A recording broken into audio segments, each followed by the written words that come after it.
Hello, I'm Heiko Hubelt from CLS, and today I'll show you the perfect way to install a chain oiler into a motorcycle. Here we have a KTM Duke 690, which we will install a CLS EVO Sport in. To install the system, you'll need some tools. First, we'll probably need some additional cable ties, a wire cutter for electronics with the one side cut flat, which is perfect to precisely cut the cable ties, a bigger wire cutter, a flat pair of pliers, a sharp knife, some 5mm shrinking hose to hide the visible parts of the oil pipeline, a slotted screwdriver, an 8 and 10mm T-wrench, a short and a long cross-slotted screwdriver, and a bent pair of pliers. It is highly recommended to first read the installation guide, which contains all necessary information. This here is the system. It comes with all the parts needed for the installation and 1 liter of oil, which by the way is enough for about 100,000 kilometers. Next, let's have a look at the motorcycle and search for a nice place to fit the components in. There is no motorcycle that you can't install a chain oiler system in. Sometimes you just have to be a little creative. If you need some installation examples, visit my homepage www.cls200.de for a gallery to nearly all current brands and models of motorcycles. On this bike, we will install the oiler into the backside, inside this small compartment to be precise, which will perfectly contain the components. This is the 100 milliliter oil tank. Filled up with 80 to 90 milliliters of oil, it will effectively last for about 10 to 12,000 kilometers without completely using up the fill. So thanks to the low oil consumption, the system's range is enormous. The oil tank can be installed independent of its position because of the pendulum on the inside. Thus, it doesn't matter if you install it horizontally, vertically or crossly.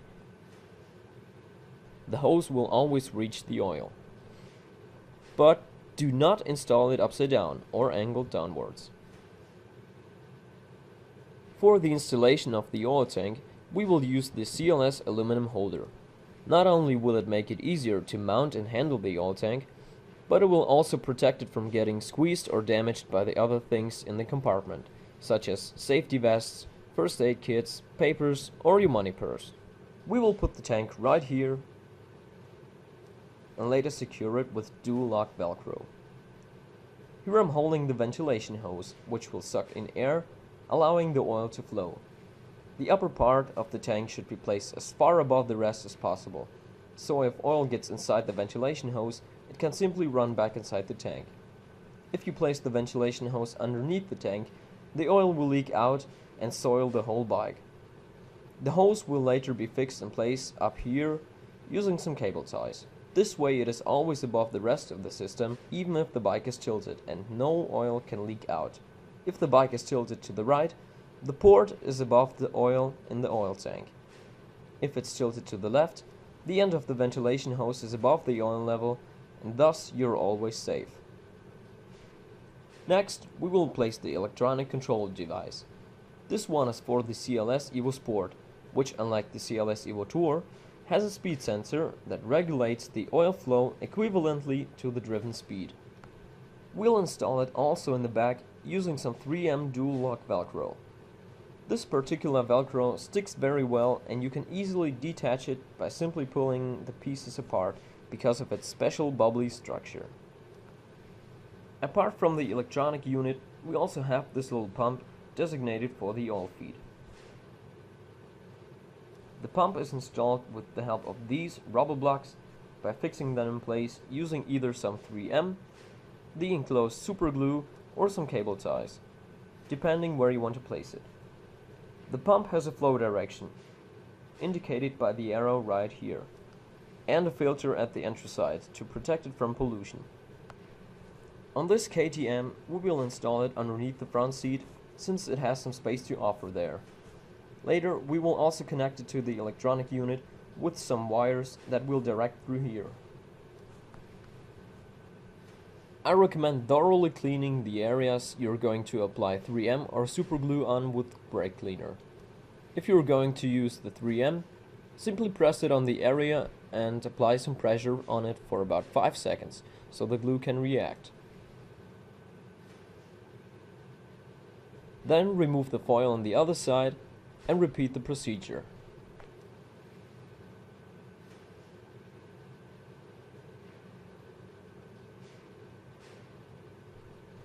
I've put the electronic unit here in the back using some 3M. Its cables will be laid alongside the original cables. The pump with the rubber blocks will also be fixed in place with 3M. Again, apply some pressure for about 5 seconds and you're done. Okay, so far we have installed the tank holder with the oil tank, put the ventilation hose up here, attached the oil pipeline to the pump, installed the electronic unit, laid the cables properly. By the way, since the cables normally are longer than needed, you'll have to arrange them carefully and make loops. I've hid them here under the rear casing so everything looks nice and tidy. The electronic unit is attached to the plus and minus poles of the battery. That's all it needs here. Also, the pump is connected to the electronic unit with these clippers. It doesn't matter which connector on the pump you attach the clipper to, it works both ways. Now, let's install the display. We're going to install the CLS control display here on the handlebar using this holder. Basically, it's built like a cable tie. Just wrap it around here, pull it tight by hand. You'll notice that it's still moving, so just take a pair of pliers, grab this end and pull carefully but with a little force while pressing the holder in place. Now the holder is tightened one click further and sits nice and tight. If you want to shorten the remaining strap, just take your wire cutter and cut away as much as you prefer, but don't cut too far. Leave a few millimeters of the strap for the safety notch holding everything tight. Again, thoroughly clean every surface that you're going to apply glue on with a brake cleaner and let it all dry for a few moments. Remove the foil from the dual lock velcro, place it carefully, press against it and apply constant pressure for 5 seconds. Done. The display is in place and I've already laid the cable for it up here. It runs parallel to the clutch cable down there, is put to the already existing cables at the caster wheel, which ensures that nothing will be pulled or bent when turning, continues down here and runs underneath the tank to the back where it leaves the cable tunnel together with the other electronics and clutch cable. The spare cable is tied together and hidden inside the cable tunnel. Now, the installation of the oil pipeline. This is the most demanding task of all. My personal demand is always to install the pipeline in a way that it's hardly visible in the end, which is actually not that hard. You just have to know how to do it. On a 2-armed swing, I usually install the pipeline from the underside of the swing arm to the sprocket by using this holder. Leave a bit more than 4 fingers wide of the end sticking out. Turn the pipeline so the steel wire faces the holder, so it's supported by it when you bend it. And secure it with the clamps and the screws.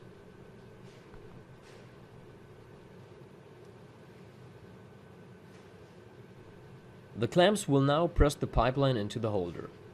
Now, we have a lot of unnecessary steel wire down here, and we can shorten it down to a length of about 2 fingers wide. Take a small wire cutter and cut the overlaying rubber hose parallel to the steel wire.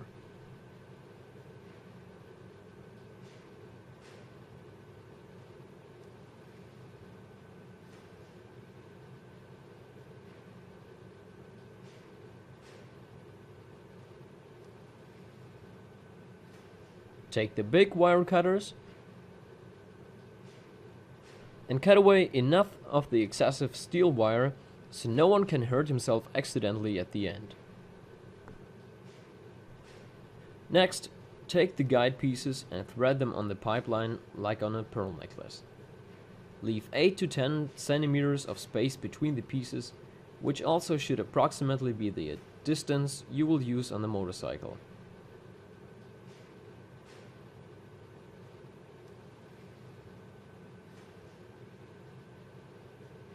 When you're done, it should look something like this.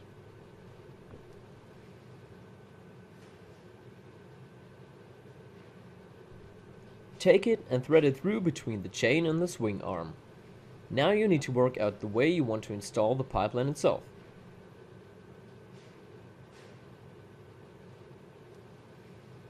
The end piece is installed right here on the underside of the swing arm, continues around the back with the next two holders placed here, while the hose goes to the other side.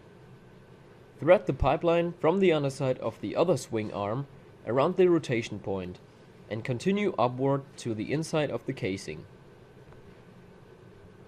For the area where the pipeline is visible,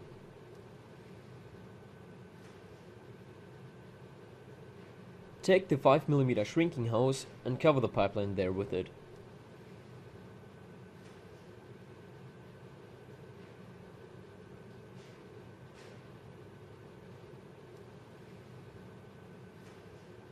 You can adjust it later on and hide it this way.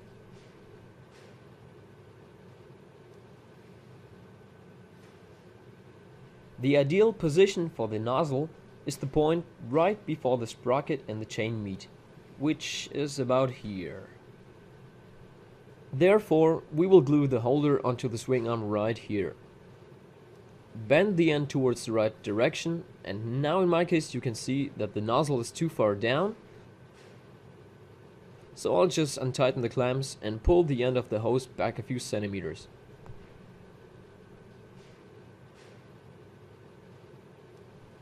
Okay, so now that we got the right position, thoroughly clean the swing arm and the guide pieces with the brake cleaner, which I've already done here. Apply the glue and stick the holder to the swing arm.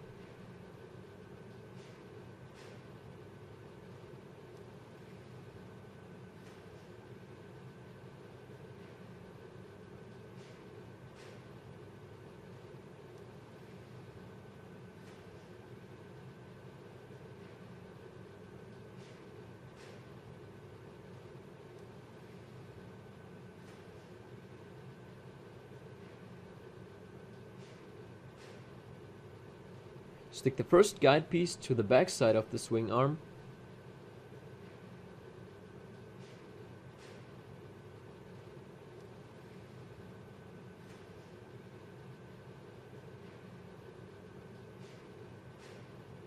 The exact position of the nozzle is adjusted at the end, so don't worry about it hanging free there. Here I've already bent the nozzle into the right position and cut the end of it with a small wire cutter, so its opening faces and touches the sprocket. The oil is stripped from the nozzle here and forms a thin line. This line is pressed on the outside and into the chain between the inner strap and the chain roll by the centrifugal force.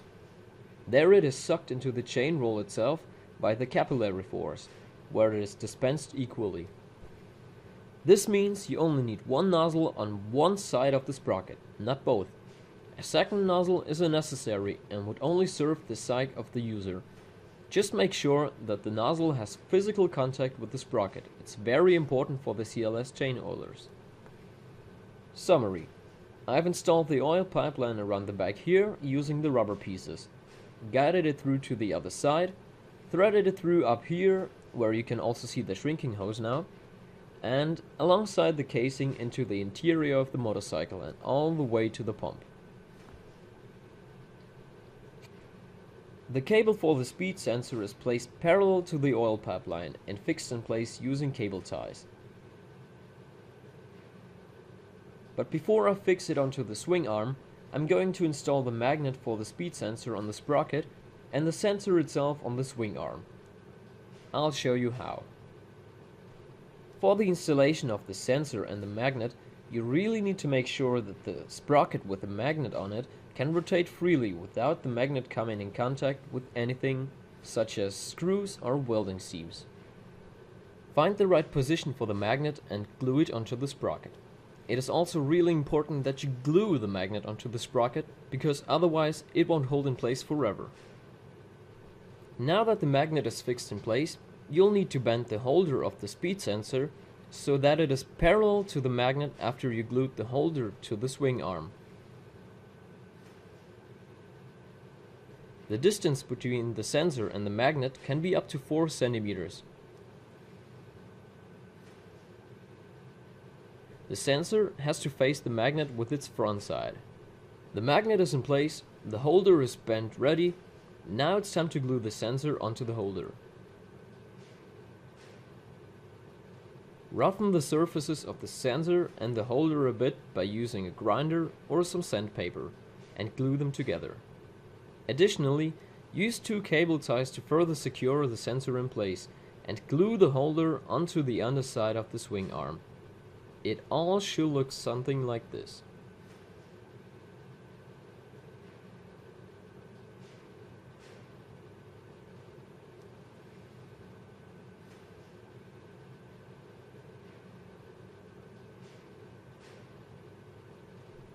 The sensor cable is tied to the oil pipeline with the use of some cable ties. You can also rotate them towards the inner side so they are not as visible. It is again very important here to make sure the cable and the pipeline don't come in contact with the tire, the chain, or the exhaust pipe.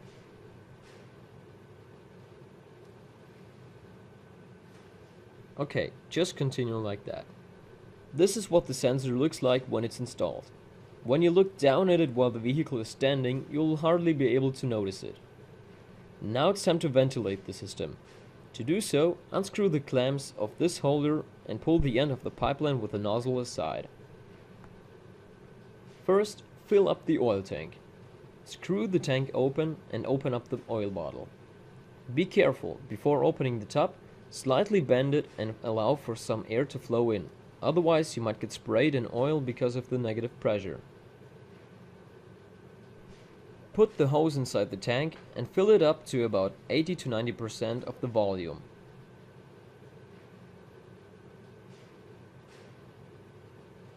Don't fill it up completely, so the oil still has some space to move around.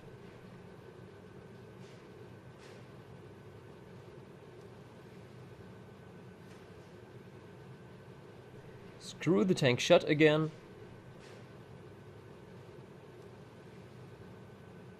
Put it in its aluminum holder and put the air hose back into its position.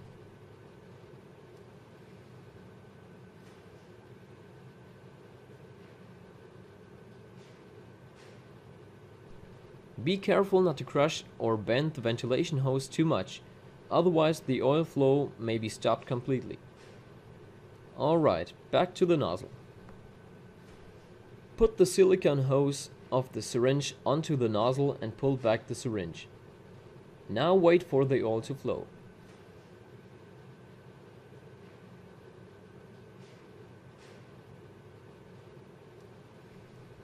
Wait until no more air bubbles appear inside the pipeline, then simply detach the silicone hose and you're finished.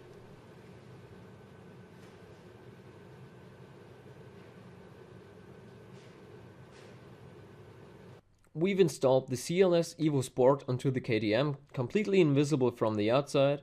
Everything works properly, and we have an always perfectly oiled chain that will last 3 to 4 times longer than a chain treated with spray.